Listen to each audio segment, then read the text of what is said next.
राष्ट्रवादी काँग्रेसच्या नेत्या आणि प्रभाग 25 आणि 26च्या पराभूत उमेदवार, मात्र त्यांचा या सगळ्या प्रक्रियेवरती विश्वास नाही आहे। नुकतीच त्यांनी पत्रकार परिषद जी आहे ती घेतली आहे। रुपाली पाटील आपल्यासोबत आहेत। तुमचा 2 प्रभागामध्ये पराभव झाला, हा पराभव तुम्हाला मान्य नाही, नक्की कारण काय? माझा प्रभाग 25 मधला जो पराभव आहे तो मला मान्य नाही। आणि का मान्य नाही, तिथले जे निवडणूक अधिकारी श्री काळे आहे यांनी बेकायदेशीरपणे मशीन्स बदललेले आहेत। ज्या मशीन्स आम्हाला 11 जानेवारीला दाखवण्यात आल्या, ज्याची शिक्क्यानिशी आम्हाला प्रत देण्यात आली, ती मशीन जर तिथं नसेल तर आम्ही आमचा पराभव मानायचा कसा? म्हणजे आणि त्यांचं जेव्हा 16 तारखेला आम्हाला कळलं की ह्या मतमोजणीच्या वेळेला की आम्हाला याच्यावर ही मशीन्स आमची ती नाहीच आहे, तर त्यांचं म्हणणं होतं की टेक्निकल प्रॉब्लेम आल्यामुळे मी 13 तारखेला मशीन्स बदलल्या। असा अधिकार आहे निवडणूक आयोगाला 13 तारखेच्या मशीन्स बदलण्याचा? बदलून नक्की मग केलं काय त्यांनी? म्हणजे जर तुम्हाला दिलेली जी लिस्ट आहे की मशीनची लिस्ट उमेदवारांना दिली जाते आणि टेबलवरती ठेवलेल्या मशीनची क्रमांक जुळत नसतील तर मशीन बदलून केलं? मशीन बदलून त्याच्यामध्ये जे मतदान आहे त्याच्यात कमळाची मतदानाची टाकली ना मेमरी पा, हे केलं। एका मशीनला समजा एका मशीनमध्ये फॉर एक्झाम्पल 450 मतदान झाले, बरोबर, 40% काहीतरी मतदान, 40-50 450 मतदान झाल्यानंतर स्वप्नाली नितीन पंडित कमळ 450, 4.5 पैकी 450 म्हणजे 450 पैकी 375, कुणाल टिळकला किती 450 पैकी, आणि स्वरदा बापटला किती 410, म्हणजे 450 पैकी कमळला एवढी मतदान। अहो इथे हा जो इथं भाग आहे हा सुशिक्षित शिकलेला आहे, आमचा ब्राह्मण समाज पण काम करणाऱ्या आणि शिकलेल्या उमेदवाराला मतदान देतो, बाकीचा 60% बहुजन समाज आहे तो शिकलेला सवरलेला आहे। मी प्रभाग 25चं सांगते तुम्हाला, सगळे एज्युकेटेड आणि लोक आहेत, मग ते असेच मतदान देणार का? हे कधी बाहेर पडले नाही, काम केलं नाही, काही नाही केलं तरी। आणि जर स्वप्नाली नितीन पंडितचा CMच्या याच्यामध्ये रिपोर्ट 3% होता तरी तिला तिकीट देण्यात आलं, का देण्यात आलं? काढा तुम्ही माहिती। म्हणजे तुमचं असं म्हणणं आहे का की ज्या मशीन बदलण्यात आलेल्या आहेत त्याच्यामधले मेमरी कार्ड जे आहेत, चिप आहेत, त्या बदलण्यात आल्या? मशीन बदलण्यात आल्या, मशीन याच्यासाठी बदलण्यात आल्या, कुठल्याही शेंबड्या मुलाला कळेल की त्यांना कमळला जिंकवायचं होतं, त्या कमळचं मतदान त्याच्यामध्ये टाकून आणलं आणि त्या मशीन्स ओपन केलेल्या आहेत। आता ते कसं टाकलं तर हा सगळा डेटा कार्डचा मामला आहे, कारण का डेटा कार्ड जर तुम्ही एका मशीनमधनं दुसऱ्या मशीनमध्ये टाकलं तो जो काही केलेला असेल तो यायला पाहिजे। यांनी आम्हाला न सांगता मशीन्स बदलल्यात, म्हणजे त्यांनी मेमरी कार्ड्स त्या तयार केल्या आणि त्या मशीनमध्ये आता ही चोरी आम्हाला सापडली हो, म्हणून आम्ही आक्षेप घेतला। जर आम्ही आपलं गेलो असतो, अरे हारलो, आणि मग आम्ही म्हणलो असतो हा प्रभागच प्रभागात केलं त्यांनी असं की माझ्या प्रभागात, तर मी माझी प्रभागातली सिच्युएशन सांगितली तुम्हाला। इतर लोक उमेदवारांशी माझं अजून खरंच काही बोलणं झालेलं नाहीये। तुम्ही असं म्हणता की कमळाची मटन त्या मशीनमध्ये मतं जी आहेत त्या मशीनमध्ये टाकली, तर मग नक्की केलं कोणी? म्हणजे निवडणूक निर्णय अधिकारी तिथं असतात, निवडणूक कर्मचारी असतात, निवडणूक आयोग सांगतं की आमचं सगळं पारदर्शी कारभार आहे। जिंकायचंय कुणाला? जिंकवलंय कुणी? जिंकायचंय कमळाला, म्हणजे वरिष्ठ एकतर याच्यामध्ये इथले स्थानिक नेते, त्याच्यावर त्यांचे वरचे भाजपचे नेते, त्यांनी मिळून हे केलेलं आहे। त्यांच्याच रिपोर्टमध्ये स्वप्नाली नितीन पंडित 3% येते आणि रुपाली पाटील ठोंबरे 19% येते। जाऊन रिपोर्ट काढा त्यांचे। आता या सगळ्याला जे काही कायदेशीर पुरावे लागतात, हा त्यांचा अंतर्गत जरी भाग असला तरी निवडणूक हा त्यांचा अंतर्गत भाग नाहीये, हे आमची निवडणूक आहे। तुम्ही तुमचे आणि ते निवडून आल्यानंतर हा प्रभाग कमळाचाच आहे, हे कमळाचंच आहे असं तो निरेटिव्ह द्यायचा, लक्ष डायव्हर्ट करायचं। भाजप हे सगळा वापर करतोय, सत्तेचा वापर करतोय, मशीनमध्ये फेरफार करतोय, मतदान त्यांचं टाकून घेतोय, पैशाचा वापर करतोय, आणि जी लोक आहेत त्यांच्यावर दबावशाहीचा पण वापर करतात. आता अजितदादांना तुम्ही या सगळ्या प्रकाराची माहिती सांगितली आहे का, की तुम्ही महायुतीमध्ये त्यांच्यासोबत सत्तेमध्ये सहभागी आहात आणि तुम्ही थेट भाजपवरती आरोप करताय की भाजपनं मशीन बदलण्यात आली, निवडणूक आयोगाला हाताशी धरलं किंवा अधिकाऱ्यांना हाताशी धरलं. अजितदादांकडे तक्रार करणार आहात का, की तुमची कायदेशीर प्रक्रिया जी आहे ती कोर्टामध्ये पाहायला? एक लक्षात घ्या, अजितदादांकडं मी या सगळ्या तक्रारी करणार आहे.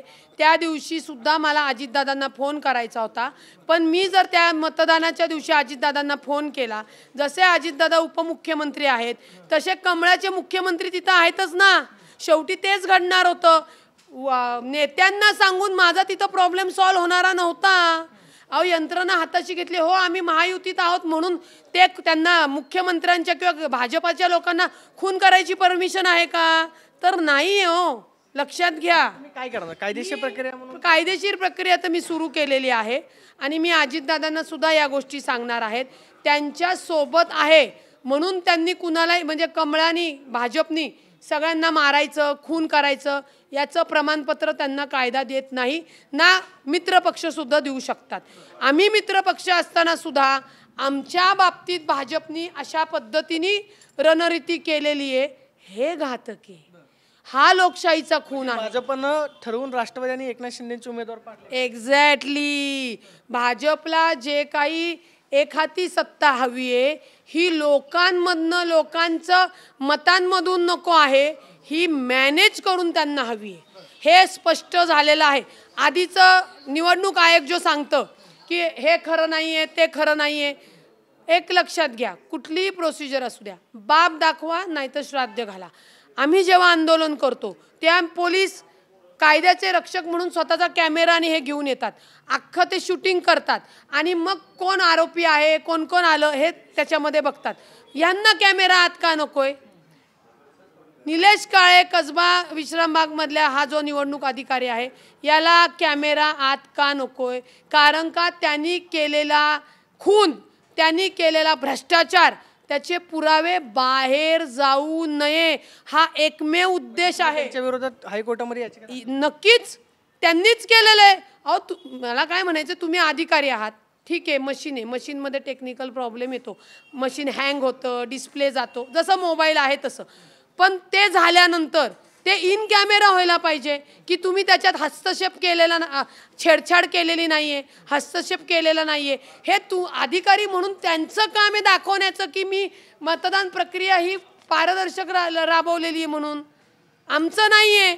त्यांनी त्या नोकरीवर असलेल्याचा गैरफायदा घेतलेला आहे, लोकशाहीचा खून केलेला आहे. हे फार मोठं सांगते मी तुम्हाला आणि जबाबदारीने सांगते. आणि मला कळलं, मी त्याची माहिती घेतली. मी 25 झाल्यानंतर 25च्या दुसऱ्या फेरीला बाहेर पडल्यानंतर 26ला गेले.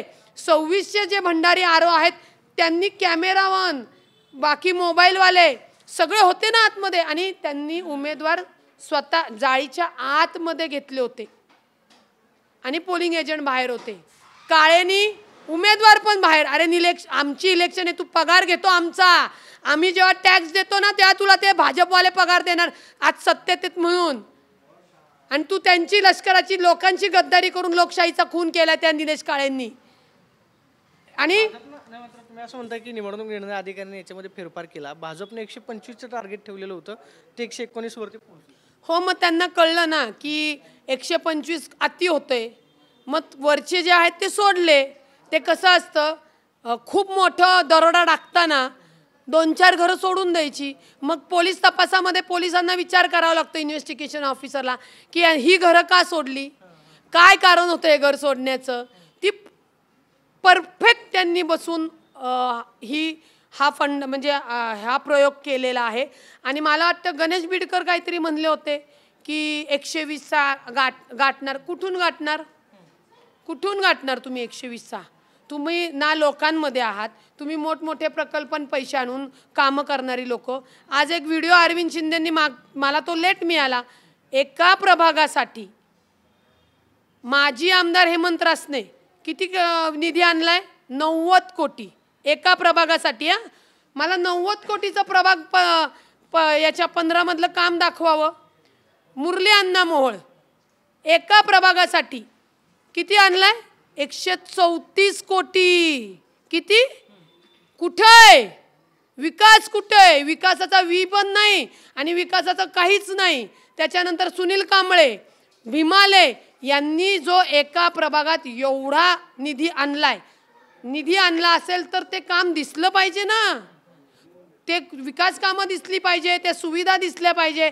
अहो प्रभाग 26 मध्ये 633 तकिया ज्या स्लम भाग आहे, लोकांना शौचालय नाही आहेत संडासाला जायला. मग या सगळ्याच्या विरोधामध्ये रुपाली पाटील यांची भूमिका काय? आता तुम्ही त्यांच्यावरती आरोप करताय मशीन बदलल्या, कमळाची त्याच्यामध्ये मतं टाकण्यात आली, आता कोर्टासमोर नक्की काय म्हणणार? एक 2 ते 4 मुद्दे तुमचे महत्त्वाचे सांगा की याच्यामध्ये कसा फेरफार झाला. याच्यामध्ये निवडणूक आयोग अधिकाऱ्यांनी मॅनेज करून जे नियम पाळायला पाहिजे होते ते नाही पाळलेले. त्यांनी याच्यात बेकायदेशीर प्रक्रिया राबवली, परस्पर मशीन्स बदलले म्हणजे त्यांचा हेतू समोरच्या उमेदवारांना निवडून देण्याचा होता हे सिद्ध होतं आणि त्याच्यामध्ये त्यांच्यावर कारवाई व्हावी. हा जो निकाल आहे तो स्थगित करण्यात यावा. या ज्या काही लिगली अजून बाकीच्या सगळ्या गोष्टी आहेत त्याच्यामध्ये EVM मॅन्युअलसुद्धा आहेत, माझ्या नाहीत, निवडणूक आयोगाच्या आहेत, त्या सगळ्या काढलेल्या आहेत आणि हायकोर्टासमोर हे मी दाखल करून करणारच आहे. पण मी माझ्या महायुतीतल्या यांना सुद्धा विनंती आहे, भाजपवाल्यांना विनंती आहे की तुम्ही खरंच एक खरे आहात ना, खरे बाप दाखवा नाही तर श्राद्ध करा. तुम्ही ही निवडणूक पारदर्शकमध्ये घेऊन टाका. का तुम्हाला व्हीव्हीपॅट नकोय?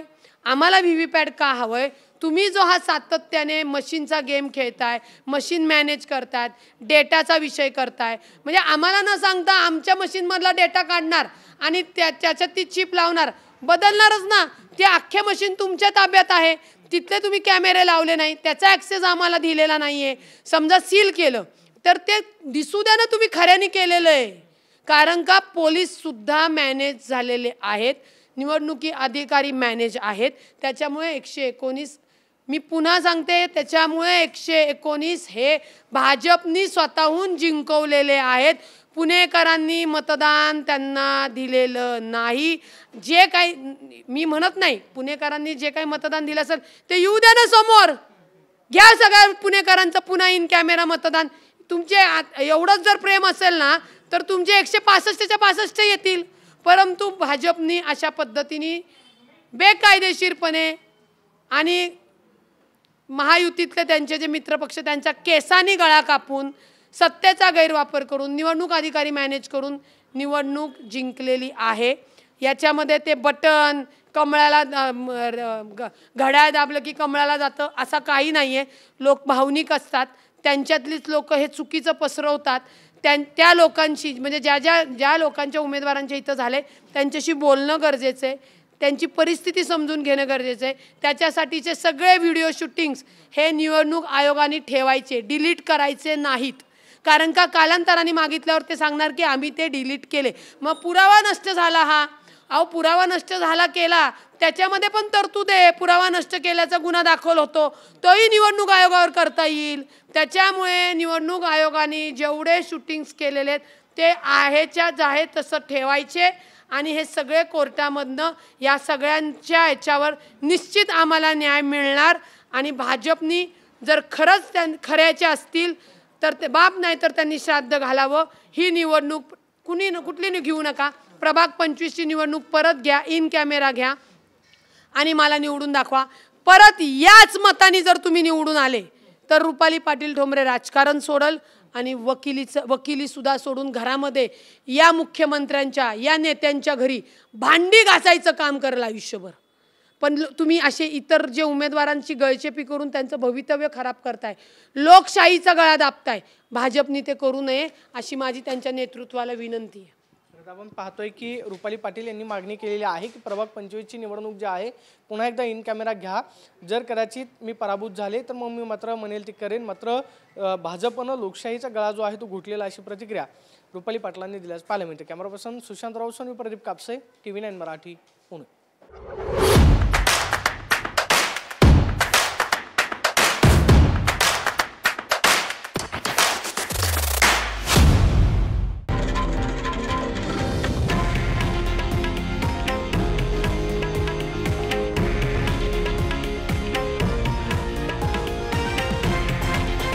हे आहे देशातील नंबर 1 न्यूज नेटवर्क आणि आपण पाहत आहात TV9 मराठी, एकमेव.